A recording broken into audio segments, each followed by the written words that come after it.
everybody, it's me, Davey Z, on my way into Buffalo for day 2, my second appointment with a new clinic for Suboxone. Notice I said Suboxone and not Suboxone. That's because that's what I choose to call it. First of all, I just want to let everybody know the reason I do my videos in black and white is because, I don't know, it's fucking cool. Sorry, Mom. It's cool as hell. Black and white it just makes all your photog look better, I think. So, sorry.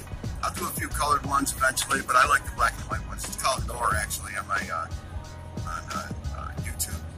I use their film editor for this channel. So anyways, yeah, things are looking good. I got to see the counselor yesterday. I talked to him. He watched the video. Yeah, guys, he watched the video of the people at the VA calling me and letting me have it about, they're going to make a decision in the near future again in, another month waiting or 2 weeks or a week, whatever. I ain't having it no more. I found me a reputable place. The county in New York here, Erie County runs, and they're good, and that's where I'm going. I'll continue my my medical treatment at the VA with my primary care because they're wonderful. I mean, I got no beef with them with my regular health whatsoever. They're on top of it. I love my doctor. Even she's pissed off the way they're treating me. There's nothing she can do about it. So there's only one person that can do something about it, and that's me. And that's what I did by changing, going to a different clinic. And so far, so good. The people I've met are awesome. Even the other patients, And it's nice to be, somewhere different, I guess. People really going through what I went through. It's pretty awesome. So I'm gonna turn the camera on when I get here today for the nurse. Let you guys see just how nice they are. I'm not sure what her reaction is gonna be. I don't even know if I'm allowed to videotape. I think I am without telling anybody. First Amendment right, freedom of press. I'm just doing a story on what they're doing to me, so I don't really give a shit. I'm just a small-time YouTuber. But anyways, we'll see what happens. I just love the way their approach is. They're heartfelt.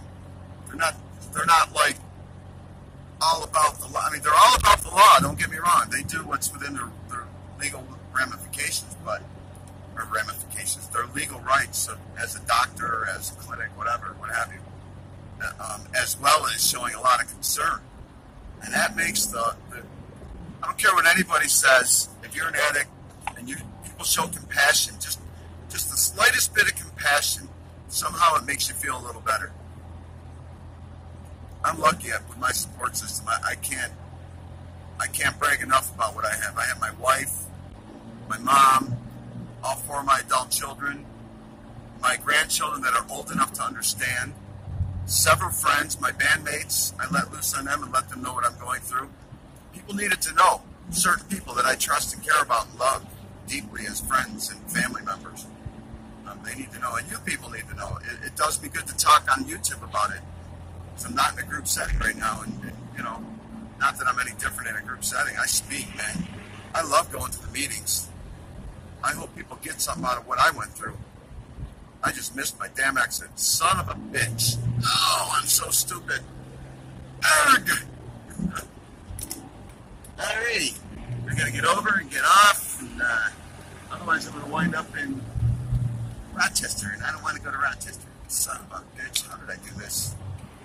Well, fortunately, there's an exit right off the 290. It's called Main Street exit, and there's only a few blocks up the road. So what I'm doing is dropping my wife's medication off to her. See, we each take a depression pill, a small amount. I take Suboxone like 20 milligrams a day, and I think she takes like 20 milligrams of Phenexlin or some shit, I don't know.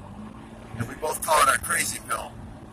And she forgot to take it this morning. It's her last one for the month. She gets a refill today, and I'm running one over to her that she forgot.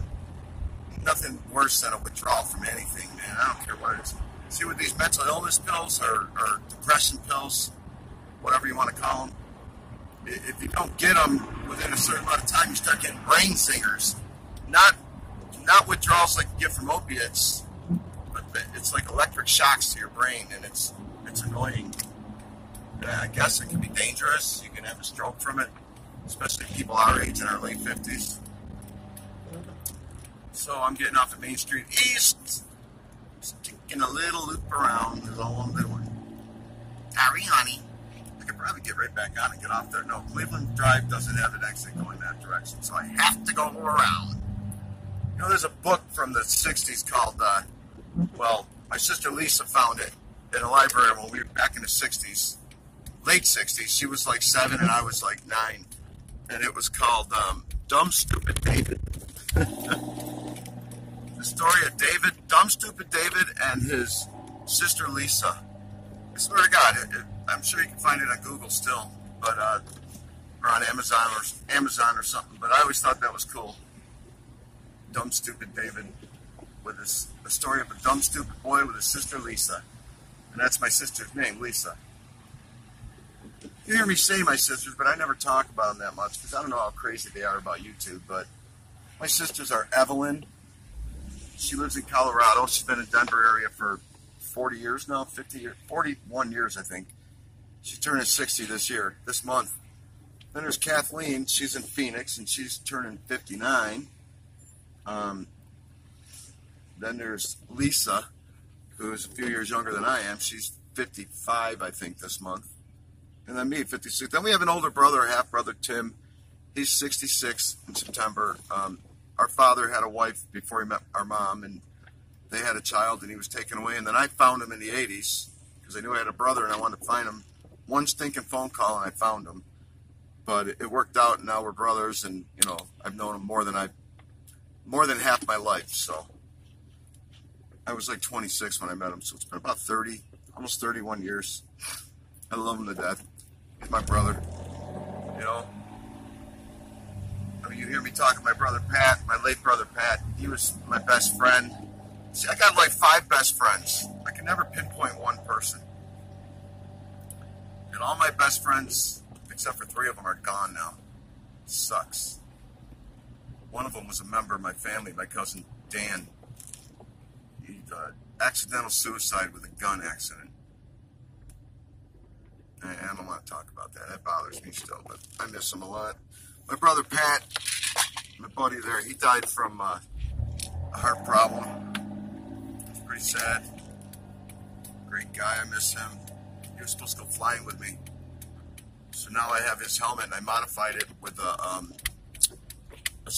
headset, a Cena communication system, so I can call people from the air without having to put my phone up to my ear, and I can communicate with other pilots through a 2-way system or with a comm radio where everybody's connected. So, but mine, I had 2 headsets that came with it. I put it in Pat's helmet and a helmet that fits me that I used to ride my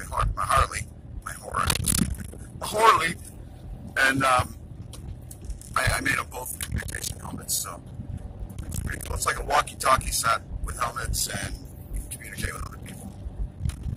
Safety when you're flying these paramotors. The way it looks, I might be trading my Skip 1 trike and the paramotor part of it for an ultralight trike, you know, a fixed triangular wing with a 2-seater, and it's a little easier to fly. Still got to, you know, gain experience, and altitude is your friend and all that, but it's something new to me, and I'm really excited. Guy coming in from the Canadian border, you know, up in Canada, it's the other side of Toronto, I guess. He's going to give me some cash in American money and the ultralight, and he's going to take my Skip 1 and my paramotor Simonini 202, and I'm going to get the ultralight, and I'm really stoked, and so is my wife. She's, you know, excited about it because that she'll fly with me. And I'm keeping my wing patches, I call her, and my paramotor harness that I got from Kyle O. So if I want to do some free flying with it, I can, or if I want to get a paramotor again, I can. But right now, I think to just get me in the air, I want this ultralight, because that was my main thing that I was interested in until Tucker Gott flew by me. If you guys ever want to see something cool, go on YouTube and YouTube Tucker Gott. G-O-T-T. He's a paramotor pilot. He's a young kid. He's got to be worth close to $1 million, I would think. Maybe less, I don't know, but he's a YouTuber, makes a lot of money, and he's got close to 1 million followers, and he's just a nice kid, and he does the right thing, and, you know, you tell me what you think. All right, I got to make sure I got my bearings here, because I got to go to the wife's, and I am going the right way. I am on Worley. Yeah, okay. I think, oh, yeah. Should be right up here. I got off at the wrong exit. But this might have been better going this way if I'm where I think I am.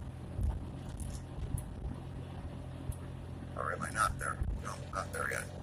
I was going to say, holy potato salad. I made it, guys.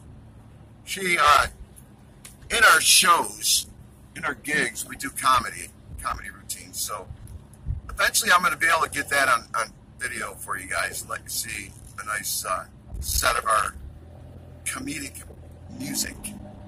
You know, don't get me wrong, we're good for musicians. We put on a great rock and roll show. But you got to keep your audience entertained. And by doing that, we do comedy. I come out in different wigs and outfits, and I walk around with a beautiful chair, like a bar stool and flowers, looking for a woman to sing to. And I come up to women and I look at them and they just stare at me and I just give them a wave like, not you, and I go to the next person. And everybody declines, and it's funny. And people love it. They love to come to our show where I come out with this chair and deny them a dance. And they just think it's so funny that they keep coming out to be denied even. Some women have come out just to be denied the chair. So it's a lot of fun. I love being an entertainer. It was my calling in life. Unfortunately, when I had the opportunity to make something and